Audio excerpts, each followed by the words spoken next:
Hi, everyone, and welcome to a Gem of a Secret podcast. My name is Donatella My Secrets. And my name is Coco Gem Holiday. How you doing tonight, Coco? I've been really wondering why Drag Race only accepts people from Chicago and New York.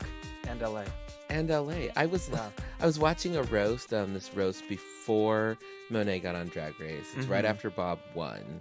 And they were roasting some famous queen in the city, and I think they were in Chicago, I think. And and Miss Cracker was up there, obviously before her season too.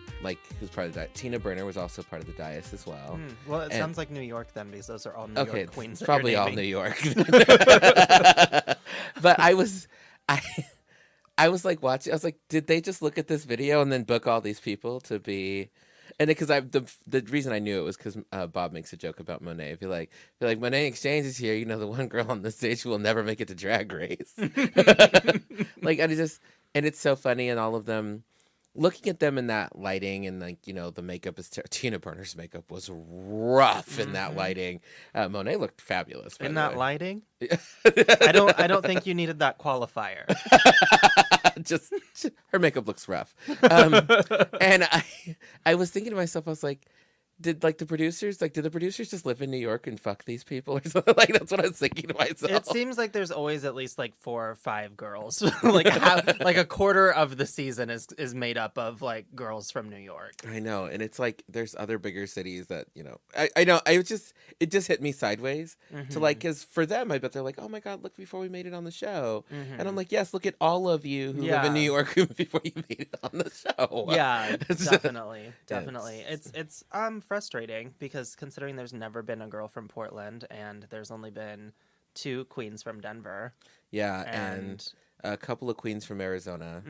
And then you have a very rare occasion where you'll have a queen from Back Swamp, North Carolina, like Stacey Lane Matthews. But, for the most part, that's really rare that you have anyone that comes from any of these smaller rural areas. Yeah, and it's kind of alarming, actually. Yeah. Because the show really is becoming about Chicago and New York. Yeah. And LA. And that's just a little funky, in my opinion. Well, what are you wearing tonight, Coco? Oh, yeah. So I wasn't prepared for this, but I am in an outfit because we still do this in drag. Yeah. So today's look is all feathers. Yeah. All feathers. It's very Big Bird. Yeah, not a shape though. I'm just wearing feathers. Oh, yeah. I did not use my breast form today, so I do look like a potato. But my headpiece is to die for. Well, it is Easter after all, so So I went with feathers. In the spirit. Yeah, definitely. Oh yes, we're filming this on Easter. Yes, listeners. Yes. Donna, what are you wearing this evening? Well, I don't celebrate Easter because it's a sham holiday that was originally a pagan holiday. God. But has been co-opted by Christians. So I'm just wearing high heels and overalls. Cute. Yeah. It's very chic. It has a shape. I have my Rosie the Riveter bandana on, so I'm feeling just very industrial. Was Rosie the Riveter a real person? I don't think so. Okay. I think it was, it was meant to be women should help our men that are out in the war. Donna she's explaining this with hand motions. Yeah. That's why I'm laughing. She's like, be out there. like with a stabbing motion. Listeners, if we're wrong, write us in the comments somewhere. I could totally be wrong. Rosie the Riveter is probably based off of a real person. Yeah. And because a lot of those things were, that kissing photo from way back in the day. That was sexual assault. Yeah, that's what I was going to get to. But, just jump to the end of the story, Donna. That's fine. Yeah, but it wasn't romantic like they made it seem. It was he didn't even know that nurse, and he just grabbed her and kissed her. I know. Super offensive. Yeah. Yeah. So we are going to have a special guest this evening because today's topic, we are going to talk about how to process through trauma. Yes. Yeah. Something that we've all had to do, and something that as a drag queen you will probably always have to do. Inevitably. On a continual basis. Because we have egos. Every drag artist thinks that they are the God's gift to drag. If they don't, it's part of a shtick, but they do still like what they produce, even if they are just garbage or something. Yeah. And sometimes even if you're trying to stay out of it, if you're one of those people that are no drama people, others will try and drag you into it. So yeah, that's another thing. And sometimes when you're a no drama person, you can cause drama even because of that. Yeah. We've had instances in this city with people who are very high up on the booking food chain who chose to stay out of drama, which obviously pushes them into it. Because or even not so much drama, but like bigger things, like not speaking out about like huge issues that are affecting the community. Exactly. I think that that's something too. It's like, you know, you can be like, I'm no drama, I'm not involved, I just kind of do my thing and I work and da da da da da. But I think drag kind of started as a means of having a voice for your community when others, don't. Right. It's kind of about putting a message out on a big platform and also standing up for those who are disenfranchised, because drag queens have always kind of been activists and big movers and shakers in the gay rights movement. Yes. Drag queens of color specifically. Yeah. Drag queens have been at the forefront of every movement. Yeah. And so have drag kings as well. Yeah. So we are going to... Actually, before I get there, I don't want to give too much away. I'm going to ask now. Donna, how are you doing this evening? Oh, I'll let you know after this brief commercial break. Do you wear t-shirts? Do you wear a face mask? I sure as hell hope so. Do you put on your silly little t-shirt and your silly little face mask and wish you had something a little more out there? Yes. Even something, dare I say, matching? Girl, yes, duh. Then it looks like HunterDrips.com is exactly what you need.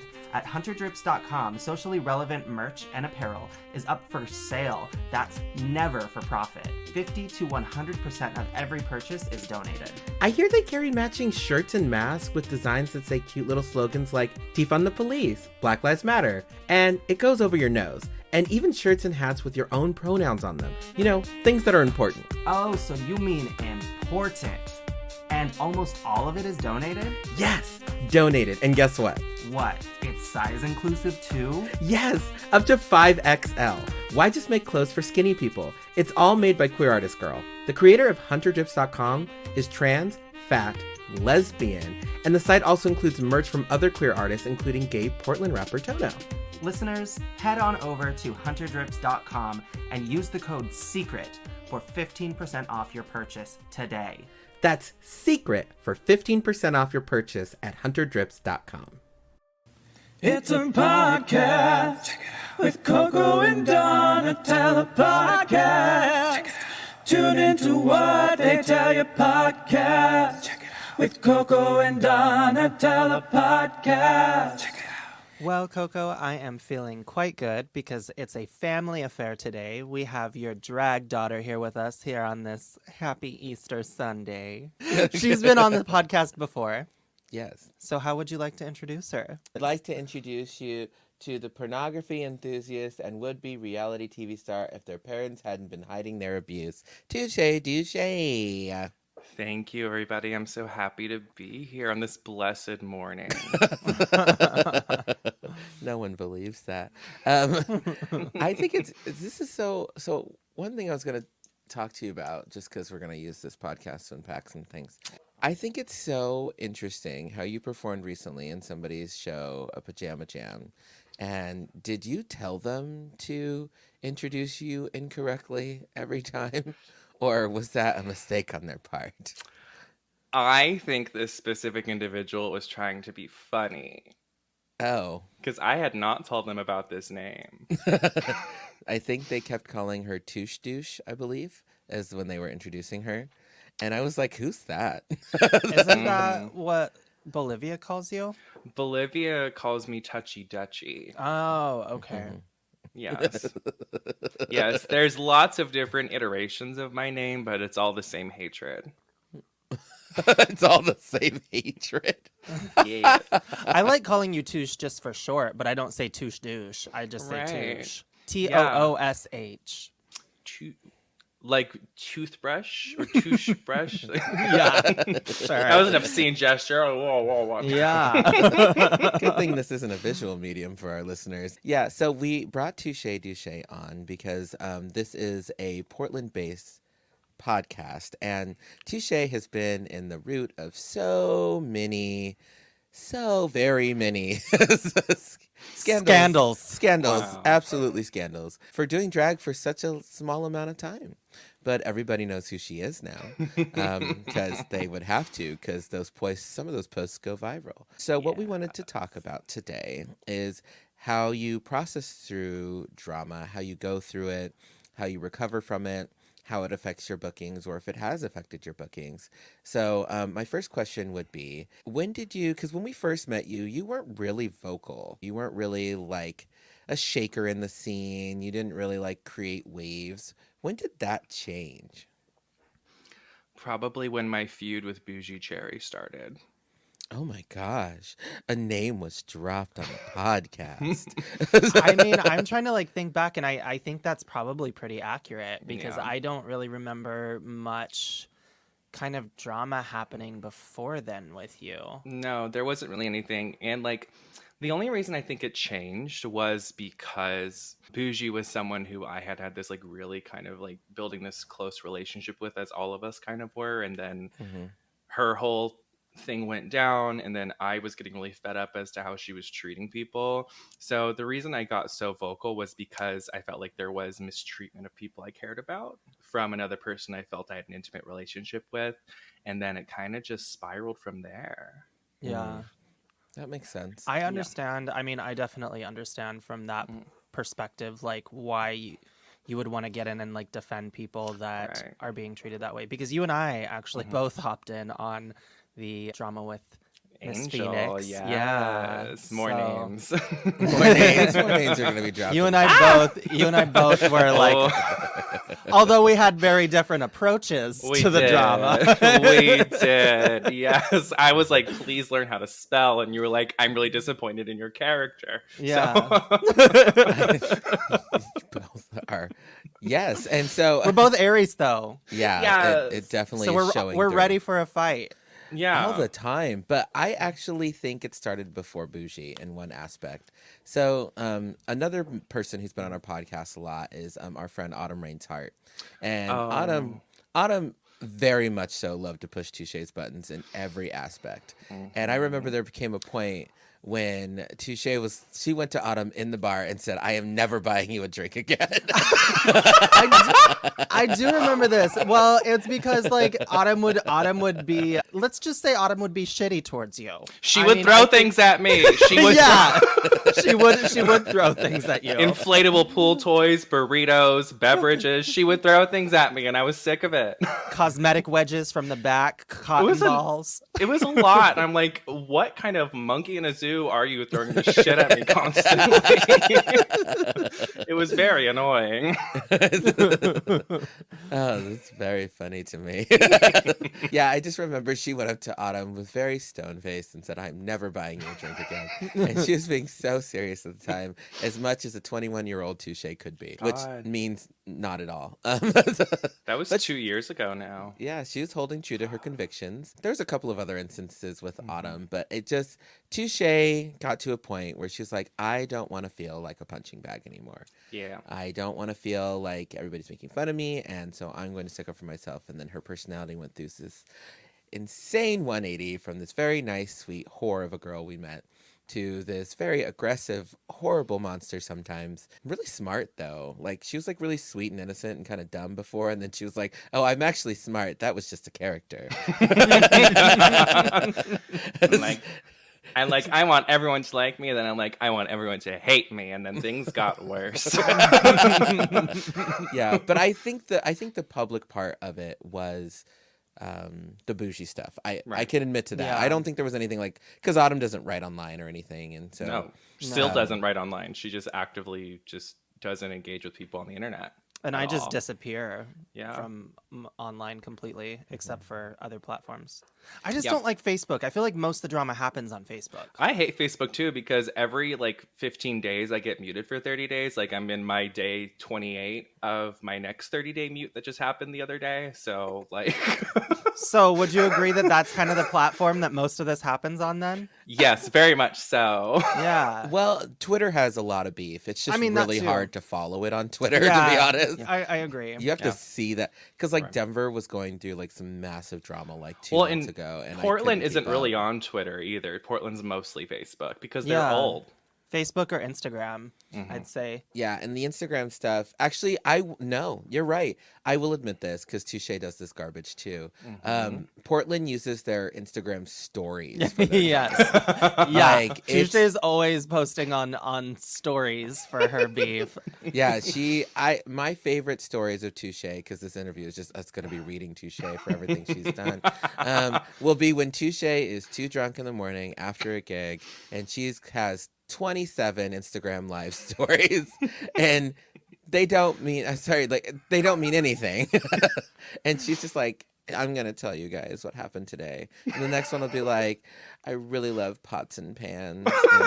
And They're just non sequiturs, honestly. it's like I'm like wondering like what's happening. I'm like, is she okay? A story full of non sequiturs. I'm just like, okay. I like to exist in the world of Mad Libs, so Yeah. that's kind of where I go with things when I'm intoxicated. So, do you have a certain level of anxiety because Oh, of yeah, good one. the feuds that you've gotten into with people? I do, because here's my thing: is I really don't like conflict. I'm just. And this is kind of another reason that me and Coco have talked about why she picks the drag family she does is I hate seeing people bullied and I hate seeing people taken advantage of. So like when I see wrongdoing, it really pisses me off and it like festers. And then it causes also a lot of anxiety because it's like, then I stand up for this person and it becomes this whole thing and it's redirected onto me. And it's just like, okay, I'm going to deal with this. So now my solution is I just have a prescription of Xanax that I just have on me pretty consistently.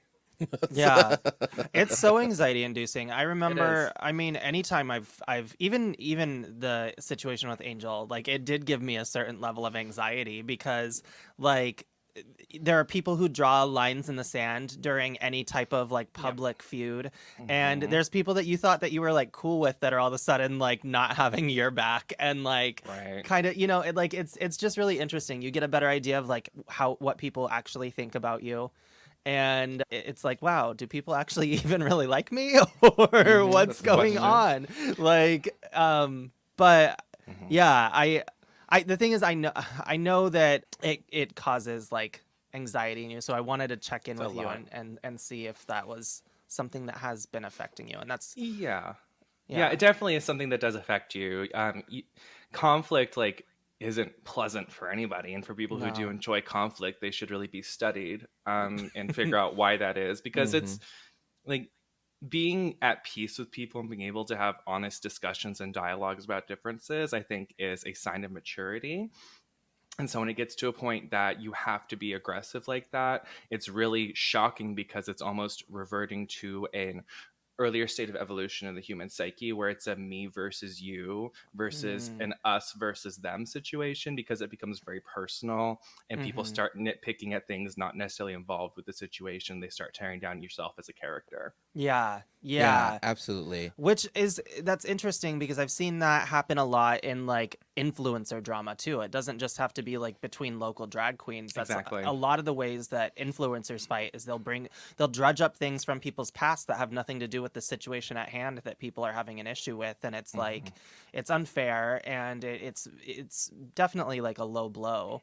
And I think that's like the kind of consequence that we have of being a public figure in any way, shape, or form, even if it is in a small way of just being a local drag queen in Portland, Oregon, you know? Very much that. And Portland is a city of screenshots and a city of receipts. So I know there are some people who have albums in their phone of different drama, not necessarily involving them. They just hold on to it just in case someone wants to talk about things again. I will be. I'm one of those people specifically. But, I know Touche is, and actually, that's part of being a holiday. Actually, Yeah. is you grab it just in case you need it. I mean, you just Coco's screen always said record. screenshot always. Screenshot Oh. always. And because some of the times what really sucks is like when it does get to, which we'll get to this part in a second, about your bookings. So like when somebody's like, oh, I heard you did this with this person or whatever. And so I'll send the screenshot and be like, this is what happened. And they're like, oh, that's not what I was told. And I'm like, yeah, no, I know. And I just like receipts really help in the Portland scene because it'll keep you from being canceled. It'll be able to give you your bookings and things like that. And it's just like a huge conversation. Have you noticed that any of your online beef I mean, it's not like people probably directly tell you, but have you, well, actually, let's even ask the question. Has anybody, when you've asked for a booking, reached out and been like, yeah, no, because of online drama? No, actually, I haven't had like an effect on my bookings per se, mostly because my beef really started like 2 months before quarantine hit and everything shut down. So there really wasn't any bookings other than people generating online stuff. So it didn't really affect my bookings per se. And now that things are starting to get back up and running, I've transitioned out of being just a queen looking for gigs to being a queen who generates gigs for people. I don't think it necessarily affects my bookings, but it definitely affects how people interact with me and how they go about choosing social circles and engaging publicly in our community spaces. Yeah, that makes sense. So let's dive into some drama too. So Okay. so Touche throws a monthly show called Flushed Mhm. at Local Lounge that happens on the first Tuesday. And this month, she has two versions of this. What's it Mhm. called for the Saturday one? Double plot. We're calling it Flushed Double Ply. Yeah, I think that's Yeah. a really clever name. It Thank really is you. clever. Mhm. Touche's really good about clever names when it comes to the stupid garbage she comes up with. Um, but so on one of your posts for Flushed, you had Takara Campbell Starr in it, and Mhm. underneath it, somebody from the ISRC had commented that I don't feel safe coming to a Touche show. Explain that a little bit for us. Like, how does that make you feel that these things are being out there? Specifically with this situation, it's just kind of like an eye roll moment because it's like I know the person who made the comment, I know their history, and I know why they're doing this, and it's just like, okay, girl, do what you got to do to cling to your relevancy. I just like so in this specific one, it's not that big of a thing for me, but it does make me uncomfortable that people could see that and be like, oh, does this person cause problems at their events? Which you guys have been to my events, and you're like, that's not what happens there. I really go out of my way to make everyone included and to also to book a diverse and inclusive cast as well, so that there's not only representation in the audience, but representation on stage, so that everyone has a chance to see what they want to see. So it really hurts me when people feel the need to like say that sort of thing without even taking a moment to try and identify within themselves why they feel that way. Because if this Mm. person looked within themselves and examined why they don't feel safe at my events, they would find it's because of their past actions and the accountability that's been held against them because of their behavior involving other people. Actually, that's a I really think great that's answer, fair. actually. Yeah, that's absolutely That fair. was that's pretty woke for you, girl. I Thank you. wish people got to see this side of you a little bit more often. I mean, Yeah. I mean, you have too, and I have, and probably Britt has at the same time about why we're drag family in some capacity and why we cling to these things, especially when each of us have been involved in our own really public Portland dramas. Very much so. And some of them I don't want to call drama because that really diminishes certain acts that happened against people in our family. Right. So we've all like got through on the other side, and I've always told people, I said, like, regardless of how we act publicly, it's not necessarily how we act privately. I was like, we are still human creatures. I was like, we have feelings, anxiety. Like we are not immune to having our feelings hurt, is what I like to tell people. Oh yeah. Like that's just reality. I mean, I know all three of us who live here in Portland come off with strong personalities, but it's also doesn't mean we're immune to having our feelings hurt. Exactly. I mean, if you remember last summer when the Boujee stuff heated back up again, because I'm happy to say me and Boujee are fine now. We've actually finally had a chance to sit down and get our stuff figured out. So we're good and we're actually amicable and working towards bettering our relationship again, which I'm thrilled to see moving in a positive direction. But if you remember last summer, like I was spiraling because of it Mhm. and was Yes. like getting really mad at people who were still engaging with this person because they were going so far with something, and I'm just like, why won't we let this go, and why aren't you holding them accountable? And it hurts because as an individual with an intimacy, it's like I wish more people would be there for me. And after that fact, I actually found out you guys had done things to stick up for me that I just wasn't aware of. But in the moment, I had my humanity just exposed, and it just really hurt. And it's hard to move past those things when you don't see everything going on. And that's the thing too, is when you're having those human moments, you don't always realize that there's things happening beyond your perception involving you, especially when it's public stuff like that. Yeah, I think specifically with Mhm. that situation, we all kind of tried to do our part the most that we could to try and like remedy things. Right. I know I definitely did it, like even when it came to like talking with her about it and reaching out. But I think a lot of the times with those situations, you can't force anything, and sometimes like wounds on both sides are not willing to be healed yet. So Exactly. yeah, You know, and I was like, for the longest time, I perpetuated, and that's where the thing with me and Boujee lasted so long, is we'd both kind of simmer down, and then one of us would start it again, and they would heat back up again, and then simmer down, and like we both did it like pretty consistently, Yeah. to the point where, you know, it just was this anger. But, you know, again, people grow, and we were finally able to have that conversation. But I appreciated what you guys did after the fact that I learned about it, to try and remedy the situation. Right. And so for our listeners, actually, I wanted to share, and I think me and Touche said this on our podcast that we have called Cooking Up a Queen, a short limited series. Yes. I said to Touche during all of it, I said, you have to remember something specifically. I was like, even if a friend of yours is like, you know, gassing you up and like, you know, telling you like, oh yeah, that person sucks, this is what happened to you, what you're going to inevitably see is you're going to be in the bar, and that person is going to like walk over and buy a drink for the person that they commiserated with you about, and like, and it's going to be really heartbreaking. It really does. It almost feels like worse than cheating, because like somebody's like really on your side, like, oh yeah, girl, she wronged you, and like, oh my God, I can't believe her, I'll never trust her again. And then you literally see in the same sentence, like, that girl at the bar getting a drink, and like, it's gonna, and I remember telling you this on my way home from work, I was like, it's going to hurt when it happens, because it will happen. It happened a lot too. So Yeah. it happened a lot. Because, I mean, let's be honest, Boujee is one of the most successful, most popular queens in the city. So it's like a lot of people know her, and a lot of people were very friendly with them. So like there'd be some situations where I would just be venting with somebody that I had a relationship with, and like, oh my God, the same situation you're saying. Like, yeah, that really sucks that this is happening. But then the next week I'd see them out hanging out with them at their table. I'd just be like, what the fuck? Do I have no one in my corner? Oh, yeah, no. Which is shitty. But like at the same time, and this is what drag queens have to realize when it comes to drama, we're not all friends. Sometimes we just have to be able to work with somebody, and that's the place where I'm getting to, is like, I don't have to be friends with these people that I don't get along with, but I can be a place where I'm amicable and professional with them, which is another fun word Portland likes to throw around without really knowing what it is. But just being amicable and professional is where you got to get with things, even if you don't necessarily like the person or what they do with themselves.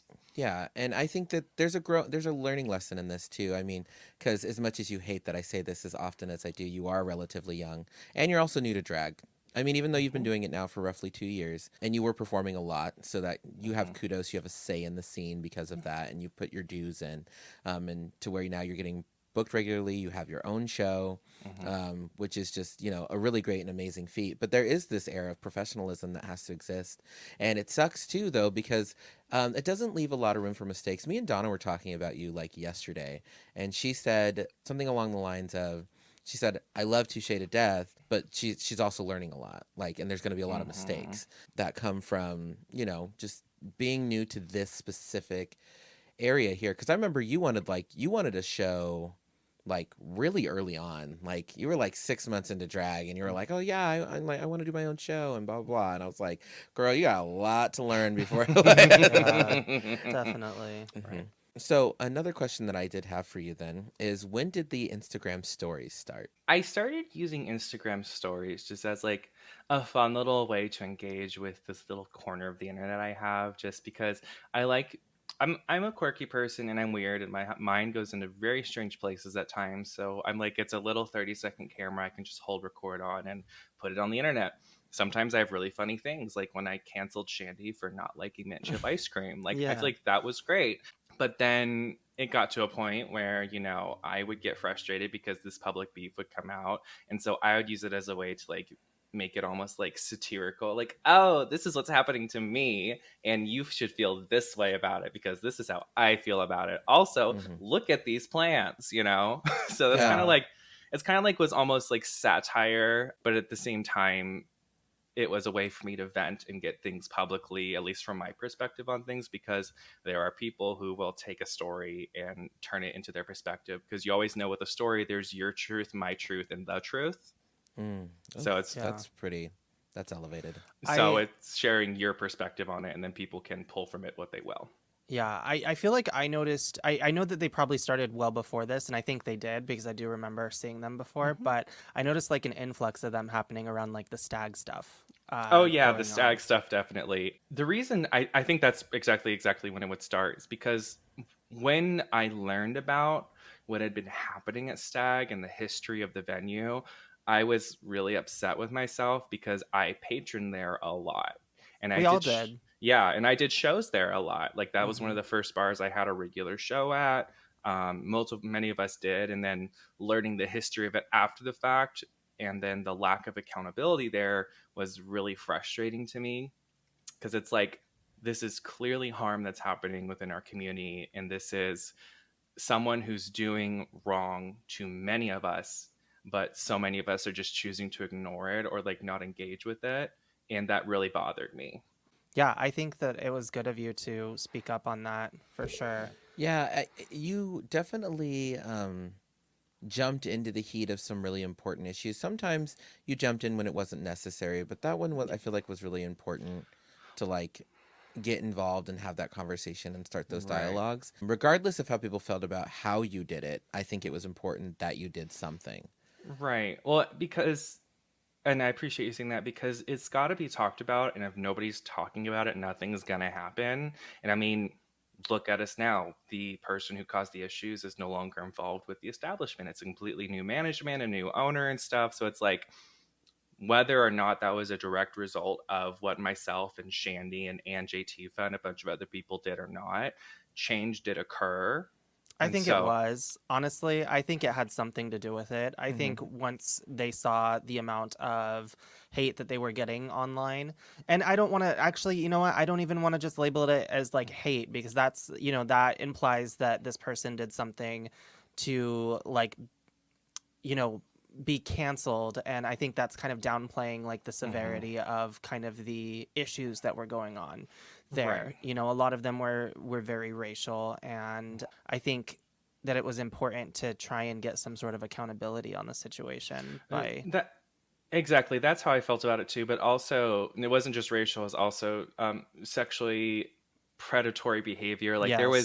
it was abusive. It was negligent. Like there was so much that was happening there under Yeah. previous management. It was just like, how is this still permitted? And then also, it became a haven for other people who had done harm to the community necessarily outside of the establishment to still be able to succeed and not be held Mm, accountable as well. So we almost became like exactly. Tortuga, like in Pirates of the Caribbean, where there's like no law. They can just kind of be there and do whatever. Like it sounds great Hmm. in theory, but at the same time, it's like there's some really bad people who should be held accountable and they shouldn't have a place where they can necessarily hide. You put that very well. I was Mhm.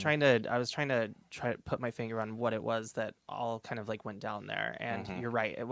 It's more than just like a difference of opinion. There were things that were like could be considered criminal that were going on there. Yep. So the Mhm. accountability was extremely And important. it went back years before even all of us were here. Like Yeah. from people, I really did my research on it, and I reached out to people in the community. I'm like, what happened here? Because I wanted to know if I was complicit in the actions that happened there because I patroned it and promoted it and supported it. Yeah. And it was really like shocking what I uncovered. But I really felt that the people need to talk about it. And I feel like I presented it in a way on my Instagram stories because that's what prompted this conversation that was consumable, but also open for discussion so people can actually engage with it and find ways to talk about what was going on. So I have a question Hmm. because I would love to unpack this with you and make Uh-oh. everybody uncomfortable. So no, hearing what you said, I think that's Hmm. great. And me and Don also made a promise to ourselves to actually get more serious on the podcast about certain Hmm. issues. Yeah. So I More um, real. more real. So I've been struggling with something over the last like 2 weeks. Literally appreciating what you just said, and then I'd actually known recently, that you stepped out of a recurring spot on somebody else's show because they were doing some racially insensitive things to. They harmed a lot of members of the Black community, and you stepped down from doing that to be Hmm. supportive and stand in solidarity with the community that was being hurt. Now, with that, I want to know why you, Miss Vocal Thing over there, didn't say anything about that very, very, very, very, very, very, very, very, very, very, very, very white show that you performed in this last Thursday. Oh, that one. Yes. You know this was coming. I knew this was coming. So about Fooled, yeah. I didn't know the talent until like 2 weeks before. I was kind of just asked to participate, and I'm like, okay, yes, bookings that I don't have to actually produce. This is nice. So I was invited to this production over at Star Theater. It was like April Fool's special. Then once the cast was announced, it became very clear that there was very much a lack of melanin involved in this production. And I think the reason I didn't speak up about it, one, is just because sorry, Danner, I barely promoted your show, first of all. Second, like, appreciate you having me, but I did not do my job as talent, which I would have fired me if I were me, because I just didn't promote it a lot. But I think the reason I didn't engage was I've been very controversial in sharing my opinions on things. I didn't want another person to be mad at me. Not to say that that's a forgiveness of someone's ignorance, and that actually probably makes me complicit to it as well. But in my head and where my energy was, I was just like, I don't have the like willpower to be in another fight right now. No, I think that's fair. I think And that's it's just fair. exhausting. The only reason, and I'll bring that up here too, just because I sense, because we've name dropped in this episode, this might have a lot of traction. So many names. Probably. I mean, so I need to. Boujee, I'm sorry for bringing up our stuff again. I really actually am happy we've resolved our issues. Yeah, that'll be the one thing that Donna keeps in. Be a 4-minute episode. No, the reason I'm bringing it up is because I've actually really been struggling with it, and I've been trying to unpack why. And I've talked to Donna about it a couple of times. Yeah. About, I think what really bothered me is when I found out about it, because I didn't even notice it. I really didn't, because, I'm worried about me and mine and like doing the I was the one stuff. who told you about it, that it was such a white show. I'm the one who no, brought it up. You brought it up. Also, but the first person who told me was Rowan and Sue from Corporate. So Fallon Love and Sue from Corporate. And Sue from Corporate was also booked in the show. Yes. And then I actually had a really pleasant and beautiful conversation with Danner about it. Danner produces that show. It was great. It was actually a really wonderful conversation. And we're going to do some collaboration stuff in the future that I'm super excited about. And they're also a person of color themselves. Yeah. So that's all great stuff. But then I was like, why am I still bothered? And I realized it's because a lot of the people that were in that show are the people who are like you, who speak out when things are a little funny. Like, Right. And so I was wondering why. So I was told about it, so everybody knew it was an issue. When I talked to the producer about it, they actually said, yeah, nobody's actually brought it up. Just, I thought it was weird, but nobody brought it up. And I was like, really? Because the most vocal people in this city are in this show. Why did no one bring it up? And I realized that has bothered me because, and I'll say it here on the podcast first, because I haven't said it online because I thought it would just be too controversial. Well, Coco, you write so many like essays on Facebook. I'm sure it would get lost in the mix. That's some tea. I feel uncomfortable that we as Portland, the city that had 4 months of BLM protests opposed to any other city in the world, we allowed that and we were okay with it. Yeah, I completely understand that, especially with a lot of the cast being people who speak out against like things like cultural appropriation, online on Facebook. I've seen a lot of the posts from those people, and not just cultural appropriation, but racial issues. And I completely understand where you're coming from with your situation, Touche, because like burning another bridge with like another producer would not have been, the best thing. But I think that it is also our responsibility as white people Very much so. to go ahead and talk to the producers and not necessarily have it be like a heated conversation or a call out, but talk directly to them and be like, hey, I think we need a little bit more color in this cast, and not just a little bit more color. We need to have like an even amount of color, and there needs to be better representation. And that's, I know, like excuses will a lot of the times be made by producers, but it's our job to also do the outreach to those entertainers, because we all know a lot of entertainers of color because we've been in the scene for a couple years now. So Very much so. And I think too, because I was trying to think on it too, because Coco brought it up. So I'm like, what why were everyone so quiet about this?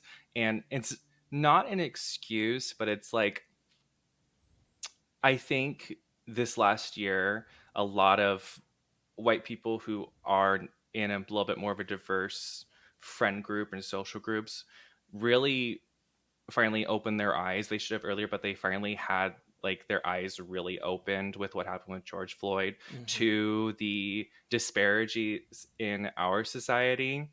And for the first time, I think we've been feeling burnout that people of color have been feeling their entire lives, you know?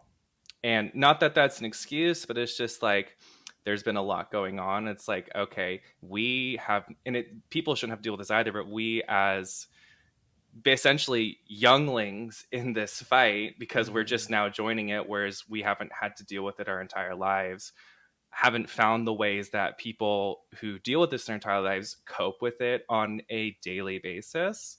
And it can be overwhelming, and it also can feel like it's one thing after another, which I think speaks to the larger social issue of this shouldn't even be a problem anymore, but the fact that it still is, if we're now just becoming aware of it, speaks volumes for how much of a problem it still is in America. Yeah, well, and it also spoke volumes about how because the show, like, because I went to the show later, like, it was pretty packed. It was a very packed show. Yeah. And I was thinking to myself, it made me uncomfortable, not because people didn't say anything. I mean, that's a different issue. Right. It made me uncomfortable because I don't think I would want to support something that also wasn't diverse. Like, you know, because locals getting hit by every which way about being as inclusive as humanly possible. If we even thought about even considering doing something like that, we would have been canceled online in seconds. An all white, all cis cast. Well, I mean, and I'm not saying that that the cast was all cis, because it wasn't. But like, if it were something like that, like a situation where we're an all white, all cis cast, yeah, of course, local, because the people who are involved with local are, a lot of them are incredibly diverse and come from different backgrounds. But I think that it's definitely our duty for establishments that aren't as involved with other disenfranchised communities as local is to say something.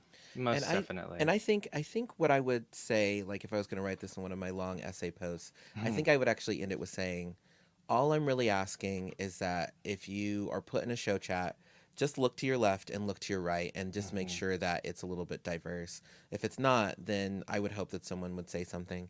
Just being like, hey, like, I don't know if this is already full, but like, I'm looking at your roster here and I'm not seeing a lot of diversity in the sense of our backgrounds. And it would be really great to include some other people in here. It's an easy conversation. Well, I think nowadays it can be an easier conversation. Right.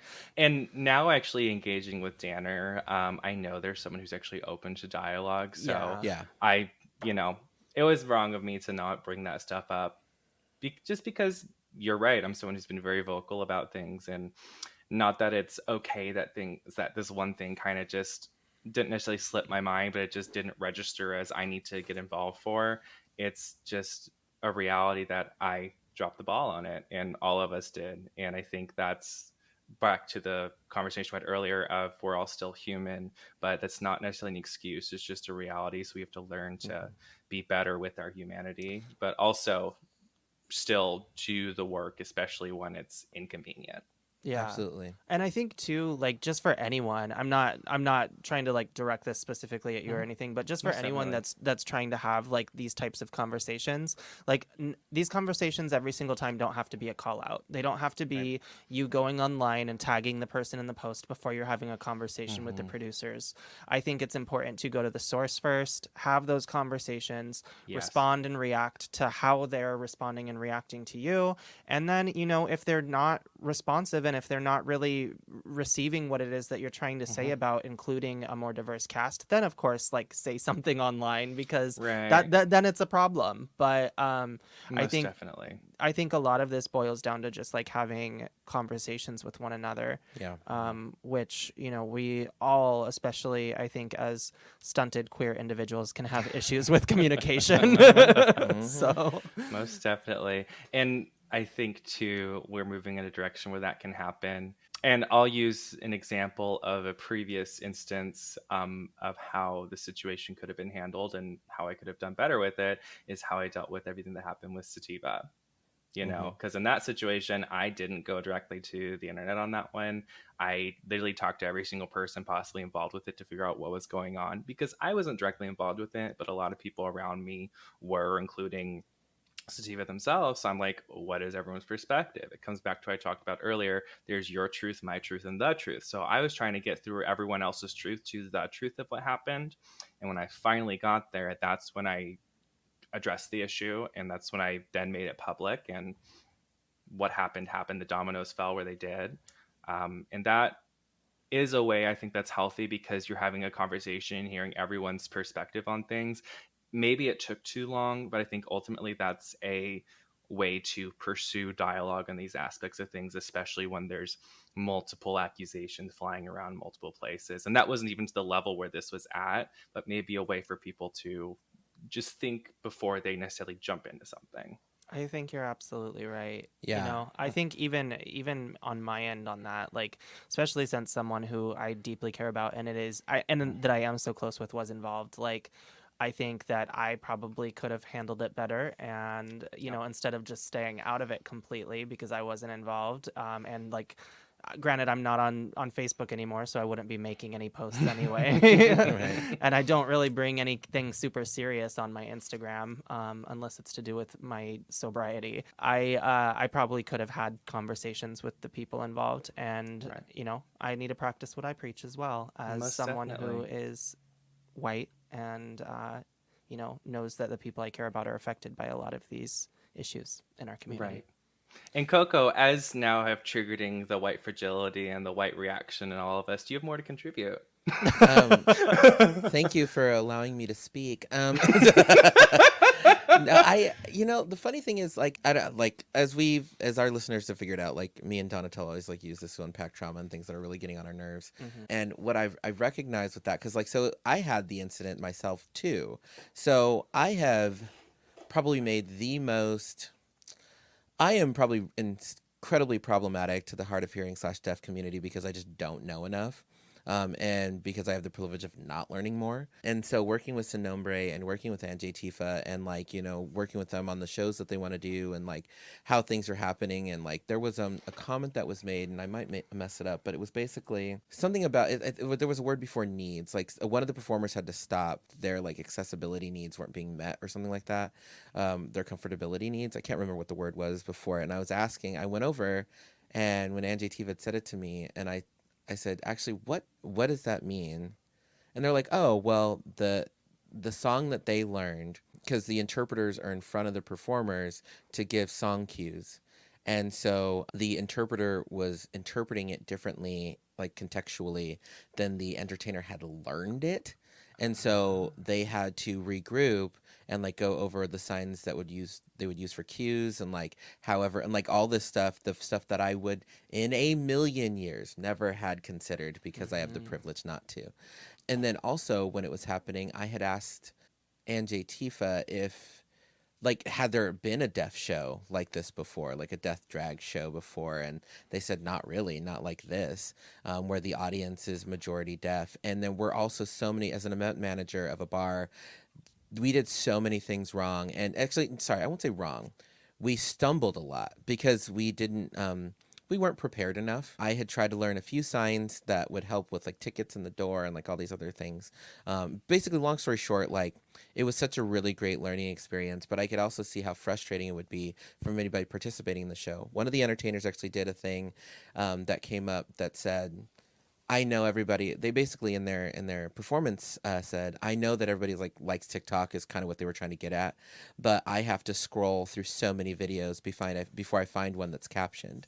And I know that we've been seeing captions on TikTok nowadays, but we also have to remember that it's still a privilege that if the next video I scroll through doesn't have captions, and I can still laugh at it. Like, and that didn't even occur to me, because, you know, we immediately think, oh, this video that's super great has captions, this is a great job, they're doing great work, and then we laugh at the next one that doesn't have captions. And we don't never really recognizing that we don't necessarily even have to care. And that comment of, like, I have to scroll through 20 videos before I find one that I can actually watch and laugh at. And I just was like, it was so heartbreaking. And so I realized even in that capacity, I've never looked to my left and right and tried to wonder if I'm booking enough like deaf people to be in our shows, even though we have like a very small population of deaf drag entertainers, like a very small population of deaf drag artists, or even art drag artists that can do ASL. I'm happy that, you know, locals incorporating ASL interpreters for all of our shows, but that was just another avenue to where, you know, if you're not thinking about it in the moment, we can't move forward. And that's what really sucks. And I know that like white fragility comes into play in this one specific aspect because it's like, I also know that it's tiring to also have to consider all of these things. And I know that the phrase goes, be like, well, it's more tiring to be part of the marginalized group. Actually, sometimes it's not. It isn't. Like sometimes it really can be exhausting when you have to think about every single thing that you can do that might offend somebody or hurt somebody in a moment. Sometimes you just want to be able to exist and sometimes make mistakes and be forgiven because you're not knowledgeable enough. Gives yourselves a break a little bit, but then also Touche should have said something. Yes. 40 minutes Touche. just to say that. Sorry. Touche should have said something. That's the moral of the story is y'all bitches are mad at me, but Touche, when she doesn't say something, gets yelled at by Coco. So Touche says things just to be safe. Yeah, that's a great motto in life. So we are kind of towards the end of our episode, but I wanted to leave it on more of a positive note. Yeah. And so I wanted to ask you a question that's a little bit more upbeat. How have your resolution conversations gone? How have you repaired relationships that you may have damaged? How have you started working with people you didn't work with before? That is a really great question, since most of this has been about how have I destroyed relationships. So thank you for bringing it back around. They've been going really well. Through essentially the fire, you have to learn how to either douse the flames or not get burned. So you have to learn to either be, okay, I'm going to take this heat. I'm going to deal with the consequences of what I'm going to say, and what happens will happen. It just will be on me to live with that. Or you have to find the way of putting out the fire, whether you're putting dirt on it, whether you're covering it with a blanket, or whether you're putting out with water. When dealing with resolutions, it's very much like that as well. You have to find the way that you will deal with this person specifically. One of my most effective ones is sucking the air out of the room, not giving it fuel. So like not giving the person who necessarily I'm having issues with the power to continue to perpetuate it, just to take that away and just not exist in it anymore by disengaging. Another way is, you know, putting a blanket over it, like I did with Boujee. With me and Boujee, when we finally had our resolution, I sat down and I said, I know I've been shitty. I can't change what I've done in the past, but I've been an asshole to you. And I perpetuated a problem beyond what it should be. And I'm hoping that we can find a way to forgive each other and move past it amicably. And that was a really healthy way, because they essentially reciprocated that and we both move forward. Or there's the other way, putting water on it. It's just like, we're going to drown this out. Yeah. We're just going to wash it away. So like, you got to find what works for the situation and tailor it for the specific fight that there is. Because sometimes also someone else gets involved and deals with it for you guys, because you can't get to that point on your own. Yeah. No, that's some tea, actually. Yeah. Very Yeah. self-aware. And that was very self-aware. Yeah. I really wish you would put most of this into practice. Yeah. You know, you have the answers yourself. You yes, do have all the answers. You're a very intelligent person, and Thank you. I admire you a lot. I admire you for being outspoken and for being one of the first people when there is something like these you know, these dramas, these scandals, kind of to speak out if there is something that's going on and if people are really being harmed and being treated poorly. So Yeah. Well, I appreciate that. Yeah. I don't do it for the accolades, but it's nice to be acknowledged. So thank you. Yeah, absolutely. Touche's never done it for the accolades. I can honestly and sincerely say that. Also, listeners, I know that this is probably a really jarring conversation for some of you, because so the version of Touche that me and Donna get to see is pretty much authentic to who she actually is, Yeah. versus the persona she puts on when she's in any public setting. And I know, and this is kind of a very real podcast that I know that some people are probably immediately thinking, being like, oh, she's probably saying some of this stuff to like help her image, or she's probably just putting on a farce for the podcast or speaking this way, you know, for whatever. But this is actually more true to who she is. Mostly what you see in public is a little bit more of a farce.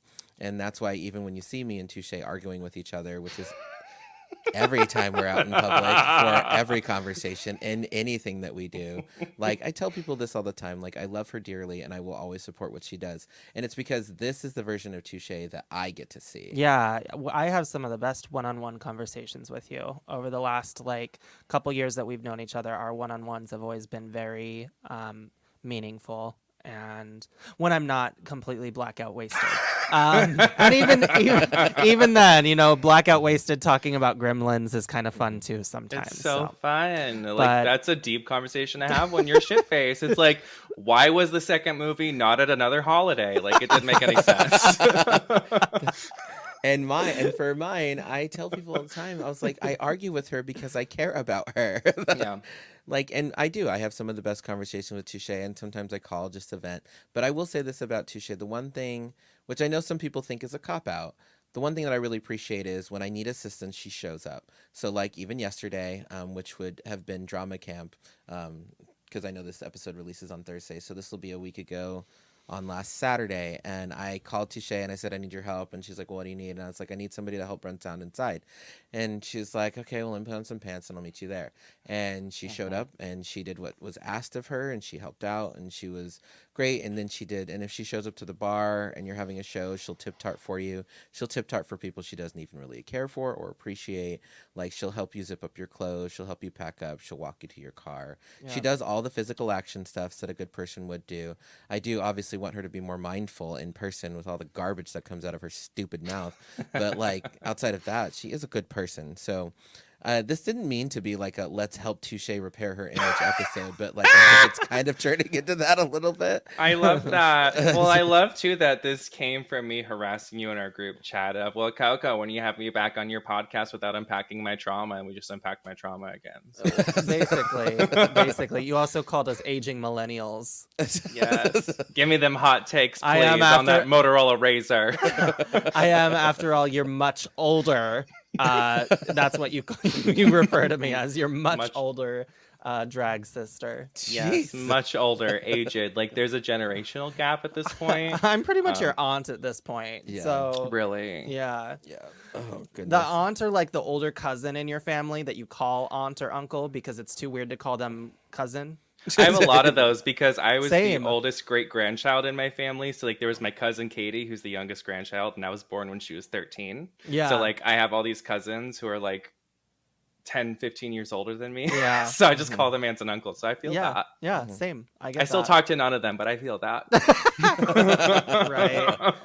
There's a few that have seen their way out of the cult that I was raised in. We all understand that.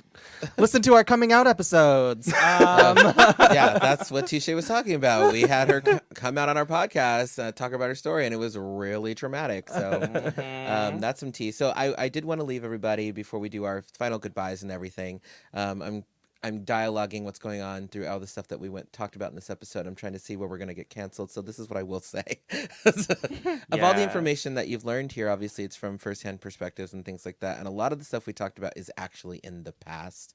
So there's like no reason for it to be like dredged up or anything like that. Like me and Touche host a pageant, produce a pageant together that actually Boujee's even going to be performing in when this episode airs. Thank God. This will be yesterday.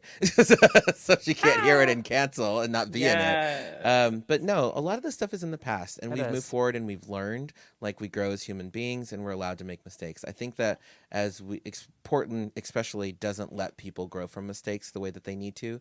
People are too quick to cancel because apparently cancellation is fun. So I just really want everybody to have a little bit more human kindness and like let people make mistakes. And if we did say something in this episode of this podcast that is like just triggered you in a really horrible or problematic way, send us a DM, have a private message with us, have a conversation. Talk to us. Talk to And us. if you want to have a conversation with me, Touche, who is a guest on this podcast and doesn't read those DMs, you can come to any of my productions. I host Flush on the first Tuesday of each month. I also host a local Lounge Lavish Pucker pageant on the first Wednesday of each month. And my brunch is to be announced, so please keep an eye out for that. But the working title is Bidet with Touche. Come to any of these, buy a ticket, and I'll be happy to talk to you. Shameless. that is a Shameless. Good idea. All right. Well, thank you everyone for tuning into this episode of A Gem of a Secret podcast. We will have a new episode for you next Thursday. And we hopefully will have some more interviews for you as well. Yeah, I would ask Touche to provide their Instagram, but they change it every 14 seconds. So I've kept this one. This one I really like. what is it? Touche likes beef. Is it still Touche likes It's still beef? Touche likes beef. I love that so much. dig it. So follow Touche Likes Beef on Instagram, and we will see you all next time. And Touche, she's going to take it away with the outro that has been pre-recorded. So here you go, Touche.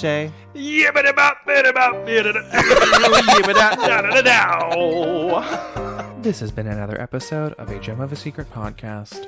The hosts of A Gem of a Secret podcast are Donatella My Secrets and Coco Gem Holiday. You may follow Donatella My Secrets at Donatella_My Secrets on Instagram. You may follow Coco Gem Holiday at Coco Gem Holiday on Instagram. Original music by Touche and Party Favors. You can follow them respectively at The Touche and at Party Favors Music on Instagram. For more exclusive content, visit www.agemofasecretpodcast.com.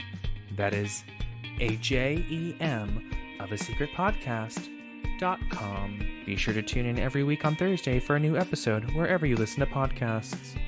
If you have any comments or questions, email us at agemofasecretpod@gmail.com. Please don't forget to like, rate, and subscribe. Until next time, goodbye.